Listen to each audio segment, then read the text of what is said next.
At this point, you are now most likely familiar with the BYD Seal 5 DMI. That's because, with a base price of under ₱1 million, it has more than disrupted the sedan segment. But the question now is, how does a Seal 5 perform in the real world, especially after ko siyang mahawakan for more than a week? More on the country's cheapest hybrid car later. For now, if you like what you're seeing, or even these kinds of reviews, why not hit subscribe and hit the bell?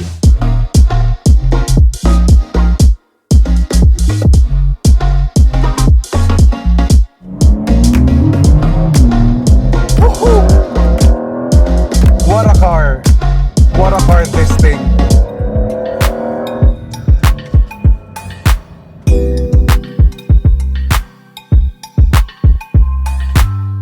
So at this point, you're probably familiar with how this car looks, but just as a refresher, what you're gonna be seeing here is a very bold front grille with these horizontal lines emphasizing the car's width. You also have very slim LED headlights, and just as a reminder, this is by the way the base version, the base dynamic, and yun nga, this comes with all of the modern creature comforts and amenities that you expect in a car in 2025. So yes, kasama dito ang smart key with push button start, an NFC card receiver, full LED exterior lighting, and even 16-inch alloy wheels.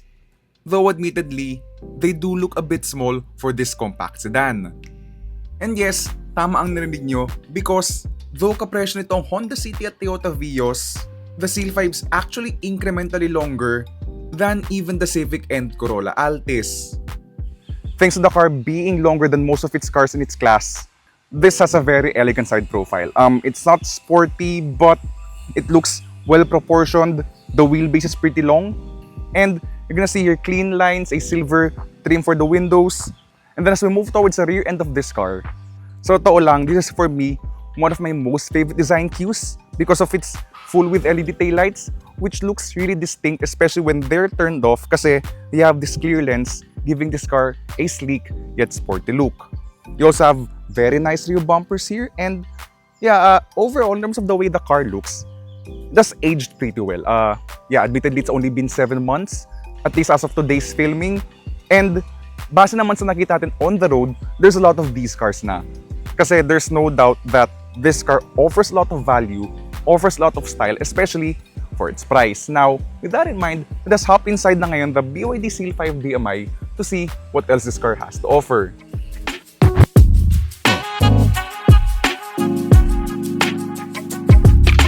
Now, as for this car's interior, it is literally punching above its weight class. So, as you're gonna be seeing, there's plenty of soft touch materials, which really begs into question, why do the Japanese brands still insist on having very hard plastics in their interiors? Now, what I like about this interior is that there is no gloss black. There is no gloss black stuff at any point of the interior. And instead, what BYD has gotten us are these textured silver materials, which sa totoo lang, looks far better than the gloss black stuff you would normally see in cars these days. Though, yun nga lang admittedly, after living with this car for about a week, the door handles don't feel all that solid. On the opposite, the doors do have a very solid thud, so that's a plus in terms of the car's overall build quality. And then, let's talk about the tech features of the Seal 5 DMI. So you have this rotating touchscreen. The interface will look very familiar to you. It's pretty much the same that you would find in any BYD car. So, as expected, it's gonna be very responsive to your inputs. The reactions are very snappy. Yun nga lang, the overall graphical user interface kinda looks cartoonish. So I hope BYD improves upon that aspect. It's a subjective matter lang naman though, but that is something that you can change with the car's available themes. Yun nga lang, as expected, wala ka ditong physical aircon controls. But I am happy naman with BYD's compromise in which you can do a 3-finger swipe left and right for fan speed or up and down for the car's temperature setting. This is by the way something you can do at any point in the infotainment system, so even if you're in Apple CarPlay, you can still perform this shortcut function. Of course, umiikot din yung kanang touchscreen, pero hindi ka umiikot sa mundo niya. Anyway, with BYDs being considered a software-defined vehicle, you can always expect a raft of new features via over-the-air updates through the car's built-in data connection. Basically, just like your iPhone or Android smartphone. And then you also have your 8.8-inch gauge cluster, which looks pretty nice, though admittedly, I am not a fan of the part na you are not able to display your average fuel economy permanently in your gauge cluster, and rather you still have to press this parang MID button beside the mode or at least below the mode button in order for you to see your average fuel economy figure. And that's only nga lang for the last 50 kilometers but not for your entire trip. Anyway, as for the rest of the interior, you have these lovely leatherette seats. Of course, in typical BYD fashion, you can use the NFC card that comes with your own BYD when you purchase this car. And you can put it here on the center armrest to start up the vehicle without the smart key in your possession. And then, lastly, being the base version of the BYD Seal 5 DMI, you only have manually adjustable front seats along with a manual dimming rearview mirror. You have no sunroof though, but the Premium does have one. And yeah, with that in mind, let us now hop into the rear seats. Which, as you're gonna see here, being a compact car and not anymore a subcompact car, only by price sa totoo lang, you have a lot of space here at my 5'11" front seating position. Now, even headroom is really good despite this sloping roofline. And sa totoo lang, kaya ko pang makadi-4 sa likod ng aking driving position. Now, it's also a pretty wide rear seat. So, compared to a Vios, for example, or a Honda City, this is gonna be much roomier, especially when it comes to shoulder room. Then, as for amenities, you have your own aircon vents. Imagine for 948,000, you have these amenities, where in a Honda City, you have to step up at least to the V in order to get rear aircon vents. You even have 2 USB-C fast charging ports. Though, yun nga lang, you don't have a rear center armrest, but that's okay, especially since you have these rear center console amenities. And equally amazing, equally just as spacious actually, is the car's rear trunk. So, being a compact car, it is really, really good. Though to Honda's credit, in the City, for example, that car's a really spacious trunk. In fact, the City's trunk space pa nga is even more spacious compared to the much bigger Honda Civic. And with all of these stuff out of the way, how does the BYD Seal 5 DMI perform on the road in real-world Philippine roads? So as mentioned, you have 2 versions of the BYD Seal 5 DMI. The base dynamic we're testing here, along with the range-topping premium, which has a more powerful system output, along with a larger battery and thus slightly faster charging speeds. But fundamentally speaking, they share a common 1.5-liter DMI plug-in hybrid system, which sends power to the front wheels through a planetary gear type ECVT. So basically, very similar to the Toyota hybrid system. And so with all of these technical details out of the way, this is how the BYD Seal 5 DMI performs in the real world. So I would say the glamour of a media drive or a media launch preview, how does the BYD Seal 5 DMI perform in these daily driving scenarios? Well, one thing immediately that stands out here in the Seal 5 DMI is that, yun nga, like any other BYD plug-in hybrid or any Chinese hybrid vehicle, it is the electric motors that are dominating the driving experience rather than the car's gas engine. In fact, as a result of that, while you're cruising around town lang naman, especially with more than 70 kilometers of range, yun nga, unparalleled talaga yung quietness niya, the smoothness that it offers. It is a very relaxing car to drive at city speeds. Because for example, if you're gonna be in any of the Seal 5 DMI's competitors na purely gas-powered, talagang you're gonna hear the engine. Kasi yun nga, these are economy cars, these are commodity cars, let's be honest, itong segment na ito. And therefore, in terms of sound insulation, in terms of the insulation surrounding the engine bay, hindi naman siya ganun kadami, and therefore, making these cars electrified, itong mga subcompact sedans natin, or rather in this case, a compact sedan, makes them infinitely more refined cars. The steering is very light, very easy to use, especially during city driving. For example, yun nga, you're gonna be going all through these maneuvers and U-turns and whatnot. And one thing commendable actually with the BYD Seal 5 DMI is that, though I barely talk about this unless it's really a standout, and that's because this car's turning circle is actually pretty good, even better pa nga to some degree than certain subcompact sedans. Now, of course, being purely electric driven, ang maganda dito with the Seal 5 DMI is that, so here's a long straight.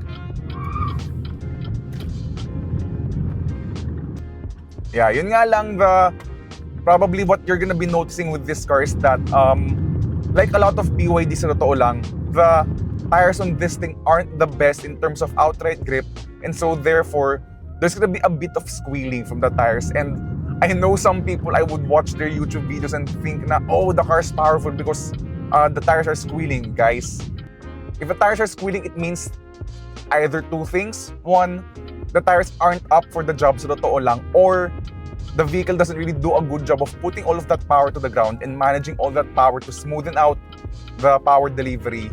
I mean, for example, if you're gonna be watching drag racing videos naman, it's always the cars who have squealing tires that will have a more difficult time getting off the line. And at least to point out here, ang ibig sabihin din ito with the Seal 5 DMI is that it is also a much powerful car compared to the Toyota Vios, the Honda City.